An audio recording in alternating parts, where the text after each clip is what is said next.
দেখো বিকেল বিকেল বেরিয়েছিলাম একটু হাঁটাহাঁটি করতে। আর তোমাদেরকে তো দেখানো হয়নি প্যান্ডেলটা কতটুকু হয়েছে। চলো আমিও দেখিনি, আমি দেখি তোমাদেরকেও দেখাই। এই যে দেখো প্যান্ডেলে কালকে তোমাদেরকে দেখিয়েছিলাম না শুধু বাঁশ পোতা, আজকে তাও কাপড় টাপড় অনেক লাগিয়ে দিয়েছে। এখনও অনেক বাকি, এখনও প্রায় ইনকমপ্লিট। মাত্র এই ঘরটুকানি এইখানে, এই যে এইখানে স্টেজ হবে, প্রোগ্রাম হবে, তারপর এগুলো ঘরের মধ্যেই এটা। তো বাইরের প্যান্ডেল তো এখনও প্রায় হয়নি বলতে গেলেই চলে। এই যে এটা স্টেজ হবে, এখানে সব কি বলবো, কালকে বিয়ে, পরশুদিন বৃহস্পতিবার এখানে সব পারফরমেন্স হবে। আর এই যে সব একে একে লোকজন আসতে চলেছে, আর খুবই আনন্দ হচ্ছে, সবাই খুব এনজয় করছে। এখানে বরণডালা ফালা সব সাজানো হচ্ছে, বরণডালা সাজাতেও এসছে। আর এই সব পাড়ার কাকিমারা সবাই এসেছে। ওই কলা গাছ কেটে কালকে স্নান হবে না, 6টার মধ্যে হলুদ দেওয়া কালকে, তো ওই জন্য সব কাজগুলো একটু এগিয়ে রাখছে, কারণ অত সকালে তো আর সম্ভব নয়। আর এই যে বাচ্চাগুলো, নিষ্পাপ বাচ্চা এরা, বলো, এরা এদের মতো করে আনন্দ করছে। আর এই যে বাইরের প্যান্ডেলটা কত সুন্দর লাগছে। এখনও কিন্তু ফুলের কাজ কমপ্লিট হয়নি, ফুল দিয়ে কাজ হবে। তো আপাতত সবেই কাপড়গুলো লাগানো হয়েছে, ডেকোরেটার্সের জিনিসপত্র অনেক কিছু চলেও এসেছে। এই যে আমার ঠাম্মা, বয়স্ক মানুষ, হাঁটতে পারছে না, আস্তে আস্তে হাঁটছে। উনি তো আমাদের মতো আর সেইভাবে চলাচল করতে পারেন না।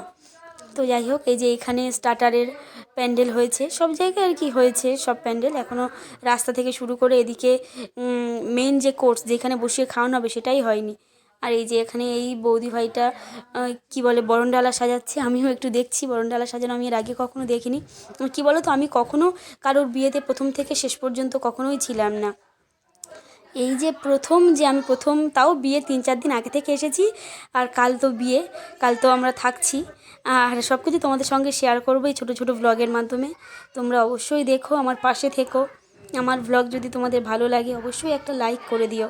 আর এই যে দেখো বরণডালার মধ্যে সব কিছু সাজানো, সিঁদুর, আলতা, তারপরে কলা ফলা যা যা লাগে আর কি, যাবতীয় জিনিসপত্র উনি সবই নিয়ে এসছে বাড়ি থেকে। দেখো প্রায় জমজমাট বিয়ে বাড়িটা হয়েছে আজকে বিকাল থেকে। আর এই যে পাড়ার বাচ্চারা, কাকিমারা, এরাই জমজমাট করে তুলেছে। এখনও আত্মীয় স্বজনের ভাগ অনেকটাই কম, অনেকেই আসেনি এখন, মানে অনেকেই আসেনি কি, বেশিরভাগটাই আসেনি, কয়েকজন মাত্র এসেছে। তবে আজকের মধ্যেই সব চলে আসবে। এই বাচ্চাগুলো তো প্রচুর খেলাধুলো করছে, ওদেরকে দেখে খুবই ভালো লাগছে। আর এই বাচ্চাটা এখানে এই বরণডালার যে ময়দাটা হয় সেটাই মাখাচ্ছে। আর যাই হোক, ইনি অনেকটা কাজ এগিয়ে রাখছে এই বৌদি ভাইটা, কারণ কালকে সকাল 6টার মধ্যে গায়ে হলুদ, এত কাজ সম্ভব নয়। তো তো দেখো বরণডালার কাজটা কত ভালো হচ্ছে, আর এত সাউন্ড হচ্ছে না বাইরে, আমি যে ভয়েস ওভার দিচ্ছি সেটা তোমার ভালো করে ক্লিয়ারলি শুনতে পাবে কি না জানি না। তো বরণডালার কাজটা ওরাই ভালো করতে পারে, আমাকে বলেছিল, আর আমি তো কখনো করিনি, তাই এই দায়িত্বটা নিলাম না। আমি বাইরে থেকেই ভিডিওটাই শুধু করছি। তো দেখো বরণডালা সাজানোটা কেমন হচ্ছে, কি সুন্দর ডিজাইনটাও করছে বরণডালায়। আর এই যে এখানে পুকুর পাড়ে সব কলা গাছ কাটছে, প্রচণ্ড আনন্দ করছে এরা। আর আমিও তো এদের সঙ্গে খুবই আনন্দ করছি, খুব ভালোও লাগছে। আর এর আগে আমি এতদিন বাড়ি ছেড়ে কোথাও থাকিনি, নিজের মামার বাড়ি ছাড়া। এই প্রথমবার পিসিমণির বাড়িতে এসে এতদিন থাকা আমার। আর এই একটাই পিসিমণি আমার, 3-4 বছর পরে আসা এখানে।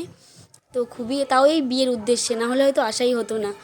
তো দেখো কত আনন্দ করছে এরা, খুব ভালোও লাগছে, ওদের আনন্দ দেখে নিজেরও খুব আনন্দ হচ্ছে। আর এই যে বরণডালা প্রায় সাজানো কমপ্লিট হয়ে গেছে, শুধু এবার রঙটা করা বাকি। এই যে কালারটা করছে, খুব ভালো লাগছে, কালারটা পুরোপুরি কমপ্লিট হলে আরও বেশি ভালো লাগবে। আর কি বলো তো, ময়দা দিয়ে তো, তেল না দিলে এগুলো আবার বসবেও না, শুকিয়ে উঠে যাবে। আর এখানে মেথি হলুদ সব ভেজানো আছে, কারণ কালকেই এগুলো লাগবে ফার্স্ট মর্নিংয়ে, আজকে এগুলো একটু বেটে রাখা হবে, তাই আজকেই মেথিটা ভিজিয়ে দেওয়া হয়েছে। আর এই যে বরণডালটা দেখো কত ভালো লাগছে। আর ওরা যেমনভাবে পেরেছে সুন্দরভাবে ওদের সবটা দিয়ে গুছিয়েছে বরণডালাটা। মোটামুটি নানি মুখের সব কিছু, আরও যাবতীয় যা যা করা সবই করা হয়ে গেছে। আর এই দায়িত্বটা আমি নিয়েছিলাম, এই যে হলুদ কাটার। তো চলো আজকে মিনি ব্লগটা এই পর্যন্তই, সবাই ভালো থেকো, দেখা হচ্ছে নেক্সট মিনি ব্লগে, গুড বাই।